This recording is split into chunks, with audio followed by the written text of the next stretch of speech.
મોંઘા શિક્ષણના યુગમાં શ્રી છત્રપતિ શિવાજી રાજે વિચાર મંચ દ્વારા 500 વિદ્યાર્થીઓને વિનામૂલ્યે નોટબુક વિતરણ।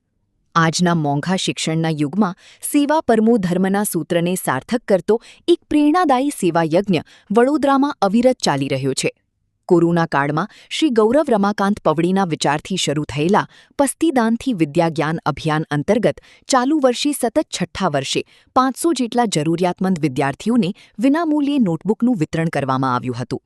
શ્રી છત્રપતિ શિવાજી સહકારી મંડળી લી અને શ્રી છત્રપતિ શિવાજી રાજે વિચારમંચના અધ્યક્ષ શ્રી ગૌરવ પવડીના માર્ગદર્શન હેઠળ સંસ્થાના સ્વયંસેવકો ઘરે ઘરે જઈને પસ્તી એકત્રિત કરે છે।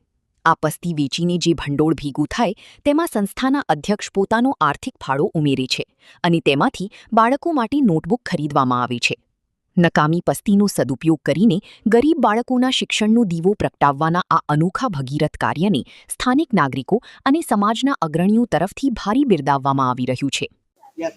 શ્રી છત્રપતિ શિવાજી સહકારી મંડળ લિમિટેડ ને શ્રી છત્રપતિ શિવાજી રાજે વિચાર મંચના સંયુક્ત ઉપક્રમે જે ગૃહિણીઓ પાસે આપણે અપીલ કરેલી વડોદરા શહેરની કે પસ્તીદાનથી વિદ્યાદાન, તેમાં આપે જે સાથ સહકાર આપેલો ને અમે લોકો સુધી પસ્તી લેવા ગયા અને આપે જે લોકો સુધી એ વાંચા અમારા પ્રશ્નને લોકો સુધી પહોંચાડ્યું કે જો આ સારું કામ ઘરની પસ્તીથી કોઈક વિદ્યાર્થી બાળકનું ભવિષ્ય બની શકે છે તો એ અભિગમ લીધેલો। તો આજે 400 જેટલા બાળકોને આપણે પસ્તીદાનથી વિદ્યાદાનના ચોપડાનું વિતરણ ચાલુ કરેલ છે અને આશા છે કે આવતા વર્ષે આનાથી બી સંખ્યા વધતી રહે અને વડોદરાની સંસ્કારી નગરીની ગૃહિણીઓ ચોક્કસ પસ્તી ભેગી કરે અને વધુમાં વધુ આપે।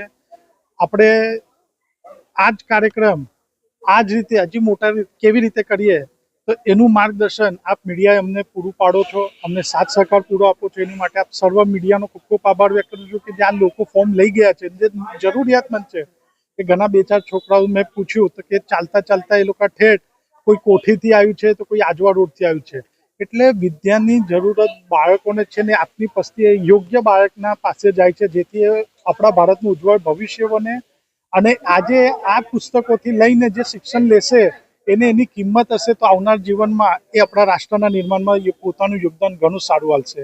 એ હું આશા વ્યક્ત કરું છું। આપણા મીડિયાનો પુનઃ એકવાર ખૂબ ખૂબ મનથી આભાર વ્યક્ત કરું છું।